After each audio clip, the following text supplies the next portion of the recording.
Hi, I'm Kaye Spivey, and for today's video, I'm going to be doing a review of The Savior's Sister by Jenna Moreci. This took me so long to finally get to. I think it came out pretty much this time last year, and I got it right away. It just, things were happening in the world, you know, and I was not up for a dark fantasy romance kind of book, but I finally was, and I'm just gonna start by saying I really did enjoy it. The Savior's Sister, I'm gonna put it over here because it's actually a very heavy book. The Savior's Sister is a companion novel to The Savior's Champion, which is Jenna Moreci's previous book. I loved The Savior's Champion. I thought it was edgy and fun and exciting and well-paced, and I did a whole video on how I was really impressed with the foreshadowing. Even though I figured out the twist ending early, I still felt like it was really well developed and I wasn't coming out of nowhere or else disappointed in it. I will link that video if you're interested in that. But The Savior's Sister is the topic for today. So the main difference between the two is that in this volume we follow Layla. Now this is not a sequel at all, it is a companion novel. And so when it comes to companion novels, typically you get some more insight into a character who was usually some kind of a side character in the previous volumes, in the previous series. For example, in the Shadowhunter series, there's the Bane Chronicles. This is a companion novel. It's a series of short stories, but you get a lot of insight into the backstory and some interesting tidbits about Magnus Bane, who is a side character in the series. Another series I can think of off the top of my head would be the Witchland series by Susan Dennard. Sight Witch is not necessarily like a progression of the story. It is a companion novel. You get background and insight into a different character and a different set of magic. In The Savior's Sister, it kind of takes a little bit of a different route. Rather than giving us kind of background or taking us on a quest with a side character like, say, Delphi or Cosima or maybe even Brontes. Or in this particular one, there is a character who it would have been really I won't say who because that is a major spoiler, but there is a character who turns out to be on the other side, who would have been fascinating to take the entire adventure from their perspective, because they're getting a completely, we barely see them in the novel. We never met them in Tobias's side. It would have been fascinating to see what that particular character was up to the entire time. Other characters would be interesting to see would be like Hylas, characters who really didn't get a large part to play in The Savior's Champion, or didn't get any part to play in The Savior's Champion but might be instrumental later on. This one though follows the other main character from The Savior's Champion, Layla, the love interest. I think that was what tripped up a lot of people, especially I was reading Goodreads reviews and a lot of people were like, it's just a rehash of the first book. And some of that does come across because you are getting a lot of the same events just from a different perspective, which can be really tricky to navigate. Obviously Layla is doing different things, thinking about different things, has different conflicts from Tobias, but at the same time, like, they do meet up a lot. They do spend a lot of their time together, so there is a lot of crossover where if you're not the type of person who likes to reread anything, it does maybe feel a little bit stagnant. However, we get a lot more with a favorite of mine, Delphi. I adore her, so it was really fun to see what she's all about. It was interesting to see Layla from a totally different perspective. She very much is just the epitome of a love interest. She is this perfect woman, descent from the heavens basically, to aid and give meaning to Tobias in his time in the Sovereigns tournament. On Layla's side, she's got other shit going on. Like, she's a busy woman. She's got a lot of things to do. And so we're learning about all of the struggles she's going through that he really doesn't get to see. Some of that, though, took away from the book to me because Layla has had to grow up in a really harsh environment, because she's had to be kind of a, not even a stoic person, but an angry person, because she's had to really fight for her life this entire time. We get these moments of her where she is that person, the person of the Savior's Sister.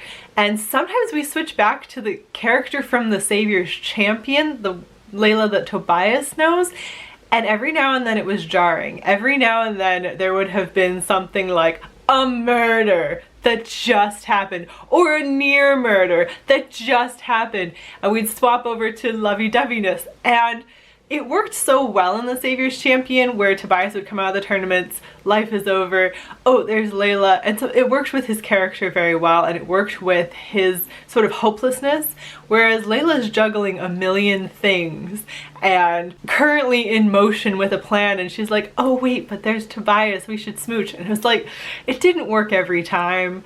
Some of the times it was kind of jarring. There also wasn't a satisfying ending to The Savior's Sister, whereas I felt like The Savior's Champion wrapped up kind of neatly and then presented the moment for us to go into the sequel. The Savior's Sister took us just a little further so that we landed on a clear cliffhanger, so that we were forced into the sequel. It is very much here to set up the sequel for us rather than to be its own complete book. The Savior's Sister I don't think can stand alone at all. I would not recommend reading it by itself. I would not recommend reading it before The Savior's Champion. I would only recommend it to people who loved The Savior's Champion and wanted more of that universe, more of that tournament, who wanted to know more about Layla and the girls in her court. In terms of that kind of thing, it was fine. Like, I did enjoy reading it. I really liked seeing the other perspective. Like I said, I loved some of the characters. There were some things where it was like I mentioned, the big twist character who could have had a really interesting sequel all themselves.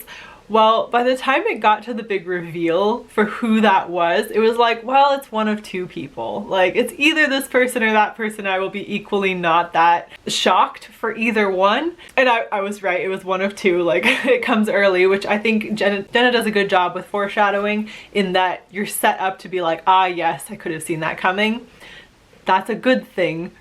I think we talked about this already in my foreshadowing video. Like, it's not a bad thing for people to be able to guess the ending. You don't want a twist to come out of nowhere. That's bad writing. The problem was, we'd seen so little of either of the two characters it could have been. At the point where it's revealed, that person really can't do any more damage, and quickly can't do any more damage after that. It almost needed more. It almost needed... She had really given us this sense that even Brontes didn't really care what happened to this person. So even with what happened to that person, it was like, well, nobody cares. Like, if even he isn't going to be devastated, even his plans aren't really going to be changed in any way because of this, then I don't care. It felt like a lot of treading water on Layla's side, that she was keeping her head above water the whole time. But it was interesting because we start off the story and she's been killing senators in order to gain back her power. But as many senators as she's already killed by the point where the novel starts, she hasn't gained any power, and she does not end up gaining any power even though she kills a considerable number of senators. And what's also a little bit jarring was that every now and then she feels remorse for it, and it'll just be like, oh man, I just murdered a man. You'd be like, yeah, but you murdered like 6 men. Like, what? Why are you thinking about this right now? Like, this is not the time. There was a little of that where it was like an attempt to make her a little bit sympathetic, and Layla could have been more of a badass bitch. Like, she could have been worse. She could have been like basically a monster. And I feel like I'd have rooted for her more. I feel like if she had fought more for her power, there were moments where the attempt was to make Brontes seem more and more monstrous. And it was like, I can see this being realistic. I can see this happening. And yet it doesn't give me anything to work with kind of understanding Layla's character and also seeing how this could kind of end nicely. Like, I know we're setting up a whole war later. There are just things that were almost gratuitous and didn't really seem to further anything. There's a whole part where like the servants see her as a little crazy, and it was like, I can't even see how we got there and how we only just now got there based on everything else we know. Some things were shoehorned in order for this book to fit with the timeline of The Savior's Champion. So like, it was a little disappointing, but as a companion novel, I kind of was willing to give it a lot of slack because I was still enjoying it. I was still having fun. I was still like remembering the parts that I really liked from The Savior's Champion and like waiting for certain things to happen. And sometimes I'd be like, am I off on the timeline? Like, didn't this happen already? And then it would come and be like, oh yeah, we had to do the other thing first. So overall it was good. I think in the end I would expect a lot more from the proper sequel. I would expect the proper sequel to have a much more cohesive arc and storyline the way that the Savior's Champion felt like it did. I would not give another book as much grace as I'm willing to give this one as a companion, but like, again, if you loved the Savior's Champion, this is a great buy. Like, it's completely worth it. It was a good time. I had a lovely time reading it. It had some extra sexy moments. It had some extra violent moments. Got to see what happened to a couple people you didn't really know too much about. It was a good time. That said, Savior's Champion, I would recommend to anybody. And if you didn't like that one, just skip the Savior's Sister and wait for the next one to come out. But that's pretty much my review of it. Overall, I would give it about 4 stars. I do kind of start at 5 and work my way down though. I know a lot of people would start even lower just because of some of the things that I've mentioned. Some of the things bothered me and some of the things didn't bother me. I'm not gonna not read the next book based on that. I'm still interested in the story. I'm still interested in where we're going. I'm still excited to see what happens to certain characters. I will say, okay, I know that Jenna doesn't like Flynn, and I know a couple of like her beta readers must not like Flynn because she'll talk about it. I have no problem with Flynn. Like, he's the type of character who like I always love. Like the like a little bit self-absorbed, a little bit stupid, a little bit like needy, annoying guy. I love that character all the time. Everything about Flynn, A+ for me. I think he is wonderful. And I don't know why everyone else hates him. Like, he's hateable in like the best character way. Like, that kind of character always makes for a fun character. And he's barely in the Savior's Sister. And so I was left with that same hole at the end. Because in the Savior's Champion, you just kind of don't find out what happened to him. And I was sort of hoping that in this one we would sort of get a little bit of a glimpse, but because of where it sort of cuts out, once again we get nothing about what happened to Flynn. Just straight up nothing. He's just a non-existent character at the end of it. So I was kind of sad to see that. Another one that we got a little bit more of, just a sliver more of, was Raphael, who I was sort of hoping we'd get more also. He has a lot of interactions with Layla, and yet she just really like straight up doesn't care about him. So we end up really not learning much more about him. Enzo, we got just a sliver more again, and it wasn't enough to like change your perception, which again, if we're gonna be back on these characters in a sequel, totally fine. I think Flynn was the one where I was the most disappointed just because what's my boy doing? I also thought we were gonna get a lot more of Orion, and we didn't. There's like none of Orion. If you hadn't read The Savior's Champion and know who he was, you just have no opinion of him from The Savior's Sister. Like, he's not in it. A lot of the boys aren't in it. Really, like, Raphael's the only one who's in it for even a second. Like, you really don't get a lot of the other characters. It really does focus on like Layla and her sisters primarily.